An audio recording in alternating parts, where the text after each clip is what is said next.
Imagine waking up to the sound of a bulldozer, crashing into your disabled sister's home, only to discover your power-hungry HOA president orchestrated the whole thing as part of her illegal property flipping scheme. What would you do when you find out the same Karen, who's been harassing your stroke-recovering sister with fake violations, is actually a criminal mastermind, about to destroy everything your sister has left in the world? Welcome to my channel. Please subscribe if you want more Karen and HOA stories. I'll never forget the morning everything changed. My sister Sarah was sitting in her favorite armchair by the window, the morning sun lighting up her face as she struggled to hold her coffee cup with her good hand. The stroke had taken so much from her last year, but it couldn't take her smile or her fighting spirit. "Look what came in the mail today," she said quietly, nodding toward a bright orange envelope on her antique side table. Her voice still had that slight shake from the stroke, but I could hear the worry in it. It was the third notice this week from Victoria Blackwood, our new HOA president. I picked up the envelope, my heart sinking as I read through the list of so-called violations. Unauthorized medical equipment visible from street view. That was Sarah's mobility ramp. Improper lawn maintenance. The grass was maybe half an inch too tall because our regular gardener had been sick last week. Non-conforming window treatments? Seriously? The curtains Tom had picked out before he passed away? Sarah's hand trembled as she tried to set down her coffee cup. "Jenny, I don't understand. We've lived here for 30 years. Nobody ever complained before." I helped her steady the cup, remembering how she used to be the one taking care of me. My big sister, the former high school principal, who'd raised me after our parents died. Now here she was, being bullied by some HOA tyrant who'd moved in just 6 months ago. Through the window, I spotted Victoria power walking past Sarah's house for the third time that morning, her designer exercise outfit practically glowing in the sun. She stopped, pulled out her phone, and started taking pictures of Sarah's front yard. Again. "I'm going to talk to her," I said, heading for the door. Sarah tried to stop me, but I was already halfway down the front path. "Mrs. Blackwood," I called out, keeping my voice level and professional, just like Sarah had taught me during my own teaching career. "I see you're concerned about my sister's property. Maybe we could discuss this?" Victoria lowered her phone, her perfectly lipsticked mouth curling into what I guess she thought was a smile. "Oh, Jenny, isn't it? I was just documenting the ongoing violations. You understand? Property values are everyone's concern." I pulled out the orange notice. "About this ramp. It's medically necessary and ADA compliant. We have all the paperwork." "Rules are rules," Victoria chirped, tapping her manicured nails on her phone case. "Perhaps your sister should consider moving somewhere more suitable for her condition. I know a lovely assisted living facility just outside town." My blood boiled, but I kept my cool. Sarah's doctor says staying in her own home is best for her recovery. Besides, the previous HOA board approved all these modifications. Victoria's eyes narrowed just slightly. "Well, I'm afraid the previous board was a bit too lenient. Things will be different now." She glanced past me at Sarah's house, and something in her expression made my skin crawl. Much different. As she walked away, I noticed a familiar car pulling into the driveway of the Peters house across the street, the same realtor's Mercedes. I'd seen it 3 other houses in the neighborhood recently, all elderly residents, all who'd sold suddenly after getting similar orange notices. Back inside, I found Sarah trying to organize her HOA paperwork with her good hand.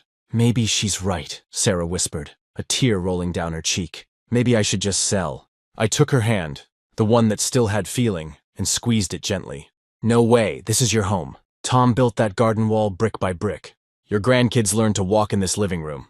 We're not letting some HOA bully drive you out." Sarah smiled weakly, but I could see the fear in her eyes.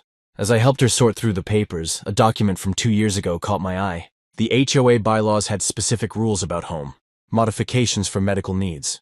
Rules that seemed to have mysteriously vanished from the new handbook Victoria had distributed last month. Looking out the window, I watched Victoria take more pictures of other houses on the street, all belonging to elderly or disabled residents. Something wasn't right here, and I was going to figure out what it was.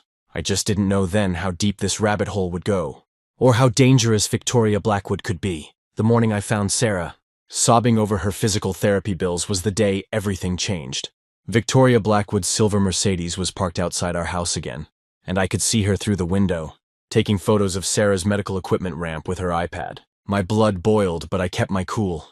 That's what Sarah needed right now. "Your sister has missed 3 mandatory HOA meetings," Victoria announced when I stepped outside, not even looking up from her iPad. "That's a direct violation of community participation guidelines." I explained about Sarah's stroke, her therapy sessions, how she could barely walk some days. Victoria's perfectly lined red lips curved into a smile that never reached her eyes. "Rules don't bend for personal circumstances," she said, clicking through her photos. "And speaking of bending, that ramp is exactly 2.3 degrees steeper than ADA regulations allow." I knew she was lying. I'd had the contractor triple-check everything during installation. That's when I noticed something strange. Victoria's HOA badge looked different from the one she wore last month. The logo was slightly off, and the signature at the bottom seemed shakier. I snapped a quick photo with my phone while pretending to check my messages. Later that afternoon, 3 different HOA violation notices appeared on Sarah's door. One claimed her physical therapist's car was an unauthorized commercial vehicle. Another cited her garden hose for being an unapproved shade of green. The third demanded she remove the bird feeder that brought her so much joy during recovery. Apparently, it was attracting non-native species. I watched Sarah's hands shake as she read each notice. Since her stroke, sudden stress could trigger her anxiety, and Victoria knew it. Maybe she's right," Sarah whispered. "I should look into those assisted living brochures she keeps leaving in my mailbox." That was the final straw. I started documenting everything. Every visit, every photo Victoria took, every fake violation. I set up a security camera disguised as a porch light. The footage showed Victoria measuring the grass at midnight with a ruler, moving Sarah's recycling bins, just slightly out of place before taking violation photos, and even encouraging neighborhood kids to walk across our lawn to create worn patches. But the most shocking discovery came from Mrs. Rodriguez next door. Her daughter worked at the city planning office and mentioned that several homes in our neighborhood had been mysteriously rezoned for commercial use. All of them belonged to elderly or disabled residents.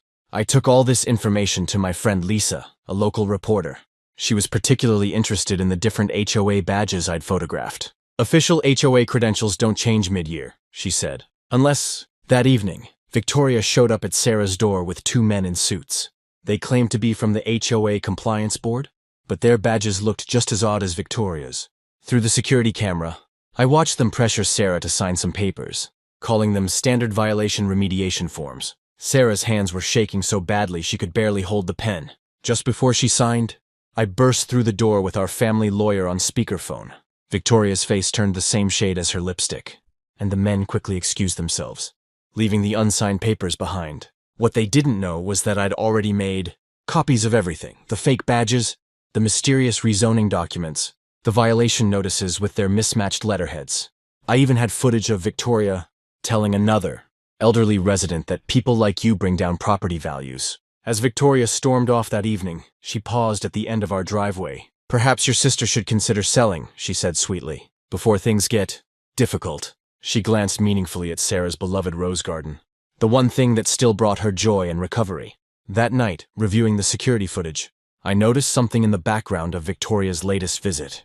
One of her compliance board friends had dropped something in our bushes. In the morning light, I found it, a business card for Red Hawk Development Corporation, specializing in urban renewal projects. I locked up the card with the rest of my evidence. Sarah was finally sleeping peacefully upstairs, but I stayed awake, watching Victoria's car circle our block 3 times before midnight. She didn't know it yet, but her perfect plan was about to unravel. I just had to figure out what she was really up to before it was too late. The call came at 2 a.m. Sarah's voice was shaking so badly, I could barely understand her through her post-stroke speech patterns. "They're going to take my home," she sobbed. I grabbed my keys and drove across town in my pajamas, breaking every speed limit. I found Sarah sitting in Tom's old armchair, surrounded by a sea of red paper. Violation notices covered every surface of her coffee table, some dated just hours apart. Her hands trembled as she tried to hold them, the right one still weak from her stroke. "I don't understand," she whispered. "I did everything they asked." Looking around her living room, I saw what Victoria called violations. The medical ramp we'd installed last month had fresh, yellow tape across it marked unauthorized structure. The special chairlift on her stairs had a notice taped to it claiming it violated building codes. Even Tom's old garden gnome collection, which Sarah treasured, had individual citations for non-conforming lawn ornaments. "Look at the dates," Sarah pointed with her good hand. That's when I noticed something odd. The notices from last week were printed on crisp, white paper with a glossy HOA letterhead, but the ones from yesterday used cheaper paper, and the logo seemed slightly different. I grabbed my phone and took photos, comparing them side by side. Victoria's signature didn't match either. On older notices, it was flowing and precise. These new ones looked rushed, almost like someone was trying too hard to copy her style. My gut told me something wasn't right. I was making tea in Sarah's kitchen when I heard a car door slam outside.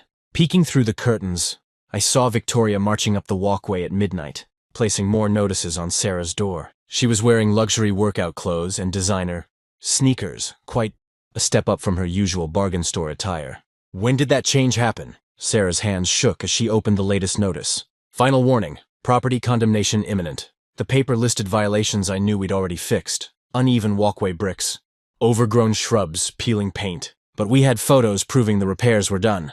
When I pointed this out, Sarah pulled out her phone, showing me something that made my blood run cold. She'd been secretly recording her interactions with Victoria. In the latest video from yesterday morning, Victoria stood in Sarah's doorway, sneering. Nobody wants to see medical equipment from their front windows. It brings down property values. Maybe it's time to consider more appropriate housing options. The threat in her voice was unmistakable. I started digging through Sarah's files, looking for the original HOA bylaws Tom had helped write 20 years ago. That's when I found it, stuffed in the back of an old folder. The HOA's official letterhead design was registered with the state. It couldn't be changed without a board vote and official filing. These new notices used a different design entirely. My phone buzzed. A text from Mrs. Liu next door. They're targeting all of us with health issues. First my wheelchair ramp, now Sarah's. Something's wrong. She sent a photo of her latest violation notice. Same wrong letterhead, same strange signature. Sarah fell asleep in Tom's chair while I spread the evidence across her dining room table. Property values in our neighborhood had jumped 40% in 6 months. 3 elderly residents had already sold well below market value after receiving similar violation notices. All their homes were quickly flipped for massive profits by the same development company. I was about to call our family lawyer when headlights swept across Sarah's front window. A black SUV crept past her house, slowing down to take photos. Through the tinted windows, I caught a glimpse of Victoria's face illuminated by her phone screen. She was smiling. My hands shook as I gathered the papers into my briefcase. The violation notices, the photos, the videos. Something bigger was happening here. Sarah stirred in her chair, murmuring Tom's name in her sleep. I tucked a blanket around her shoulders, my mind racing with questions. Why the fake letterhead? Where did Victoria get her sudden designer wardrobe?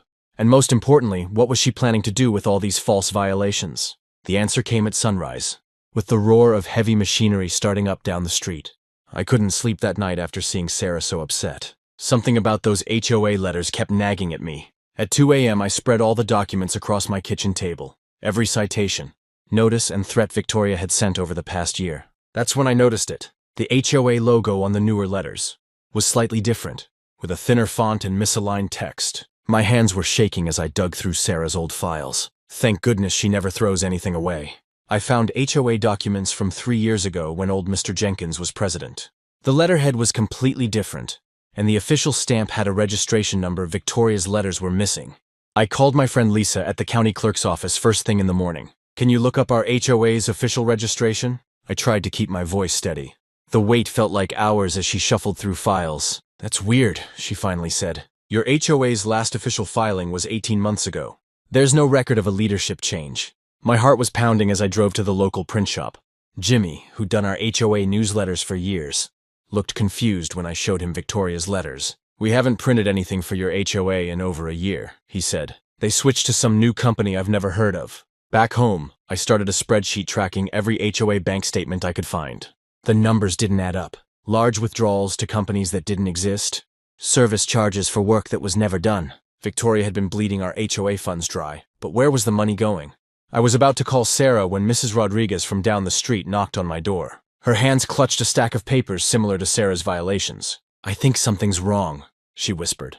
Victoria threatened to put a lien on my house because my Christmas lights were up 2 days too long.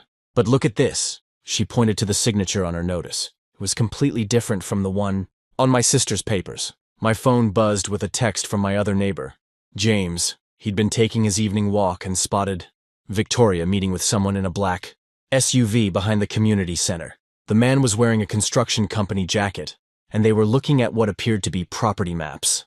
I quietly drove to the county records office. The clerk helped me pull up recent property sales in our neighborhood. In the past year, 5 elderly residents had sold their homes well below market value after receiving endless HOA violations. All the sales went through the same real estate company, Blackwood Properties. Victoria's maiden name was Blackwood.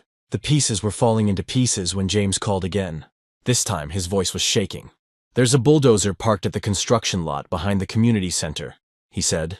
I overheard Victoria on her phone saying something about making an example and starting with the eyesore on Maple Street. My blood ran cold. Sarah's house was the only single-story home left on Maple Street. I rushed to my car, calling Sarah's phone repeatedly. No answer. It was getting dark, and she always took her sleeping pills early. Through my rearview mirror, I saw Victoria's Mercedes pull out of the community center parking lot, followed by the black SUV. The truth hit me like a ton of bricks. Victoria hadn't just forged documents and stolen money.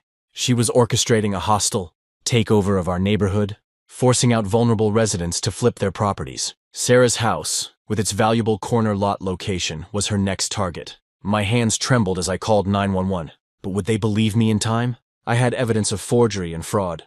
But a bulldozer in a construction lot wasn't proof of anything yet. Through my car window, I could see lights flicking on in Victoria's office at the community center. She was working late, probably planning her next move. That's when I remembered. The community center security cameras. If I could get that footage of her meeting, combined with the forged documents and bank records. My phone lit up with another call from James. "They're moving the bulldozer," he whispered. "It's heading toward Maple Street." Dawn was just a few hours away, and my sister was sound asleep in her home, completely unaware that her world was about to come crashing down. Literally, I had all the evidence I needed to expose Victoria's scheme. But would I be able to stop her in time? James's frantic call jolted me awake at 4:47 a.m. "They're coming with bulldozers!" His voice shook. "Victoria's leading them!"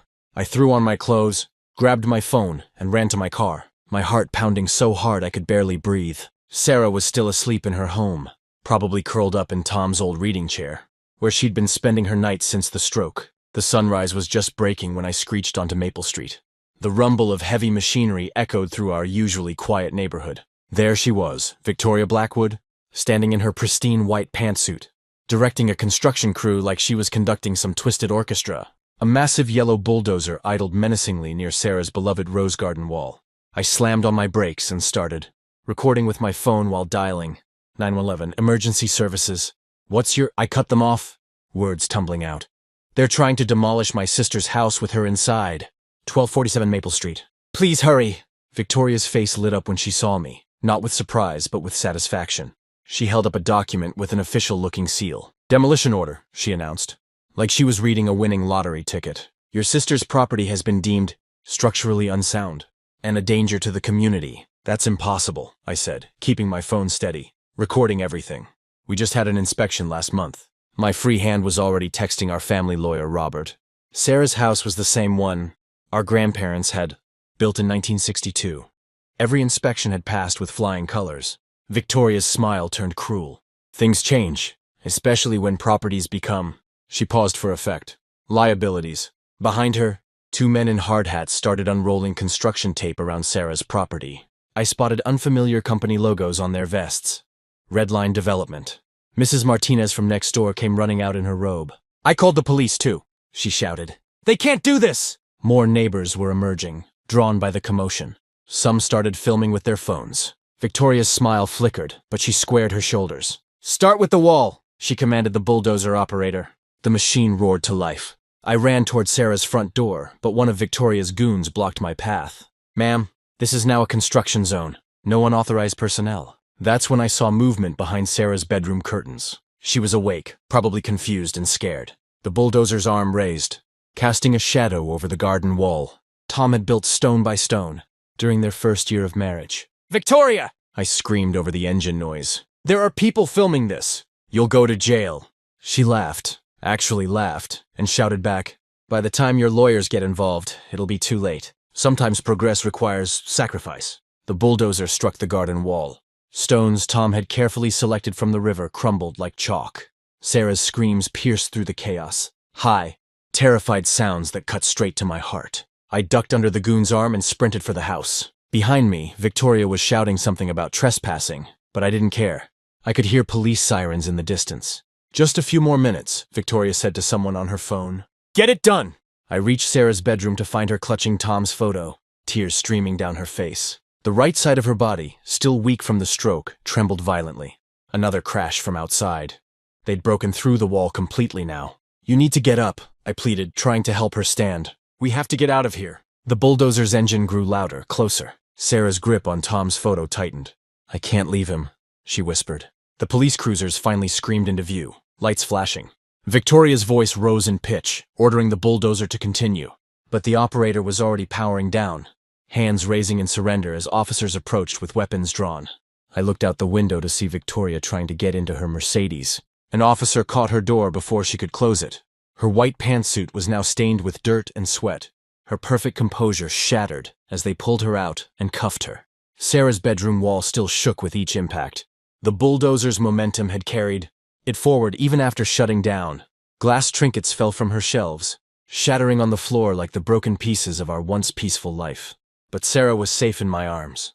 Tom's photo pressed between us, and Victoria Blackwood was about to learn that some things are more powerful than money and fraud. Family, community, and justice. The moment the police cruiser's lights flashed across Victoria's face, I saw her mask of superiority crack. She tried to run, her designer heels sinking into the mud by Sarah's destroyed rose garden. The demolition crew dropped their equipment and stepped back, hands raised as Officer Martinez read Victoria her rights. My hands were still shaking as I held Sarah, who couldn't stop staring at the gaping hole in her living room wall, the same wall where Tom's family photos once hung. I have everything on video, I told the officers, pulling out my phone. But that wasn't all I had. Detective Johnson arrived minutes later, and I handed her the folder I'd compiled. Inside were copies of the forged HOA documents, bank statements showing suspicious transfers, and emails between Victoria and someone named Developer X. The detective's eyes widened as she flipped through the pages.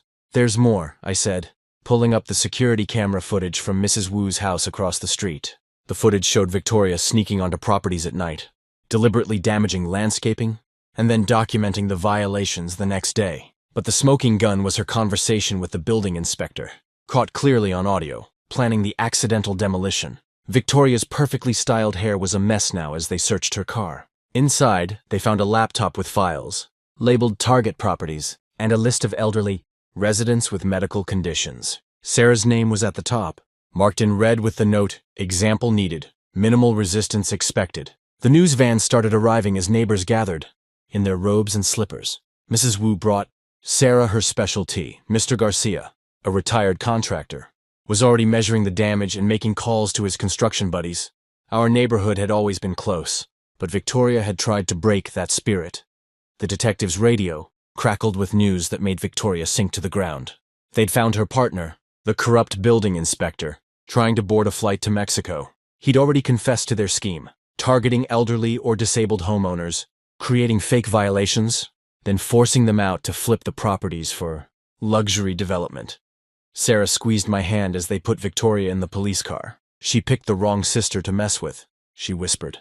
And for the first time that morning, I saw her smile, the same fierce smile she used to give as a civil rights lawyer before her stroke.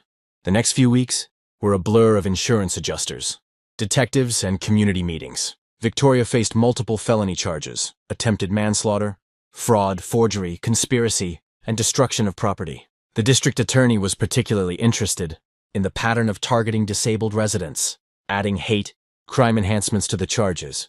But our community's response was what truly amazed me. Mr. Garcia coordinated free repairs for Sarah's house. Mrs. Chen organized a fundraiser for better security cameras throughout the neighborhood. Even teenage Billy from down the street set up a website where neighbors could report suspicious HOA activities and share resources. Sarah's house was rebuilt stronger than before, with accessibility features donated by local businesses who'd heard our story. The wall of family photos was restored, and Mrs. Wu's grandson, an art student, added a beautiful mural of climbing roses. At Victoria's sentencing, the judge made an example of her case. She got 15 years for the organized scheme targeting disabled residents. The courtroom was packed with homeowners from 3 different counties, where she'd pulled similar scams. Each had a story of harassment, fear, and finally, relief. We elected Mrs. Chen as our new HOA president. From her wheelchair, she promised transparency, compassion, and a focus on making our neighborhood accessible for everyone. The first new rule? All HOA meetings must be recorded and available online for residents who can't attend in person. Last week, I saw Sarah sitting in her rebuilt garden, teaching Mrs. Wu's grandkids how to plant roses. Her speech isn't perfect since the stroke, but they hang on her every word. The garden wall now has a small plaque that reads, Community grows here. The local news did a follow-up story about our neighborhood's transformation. They asked me if I was angry about what happened. I looked at Sarah, surrounded by neighbors who've become family, and told them the truth. Sometimes it takes a bulldozer to break down walls between people and build something stronger.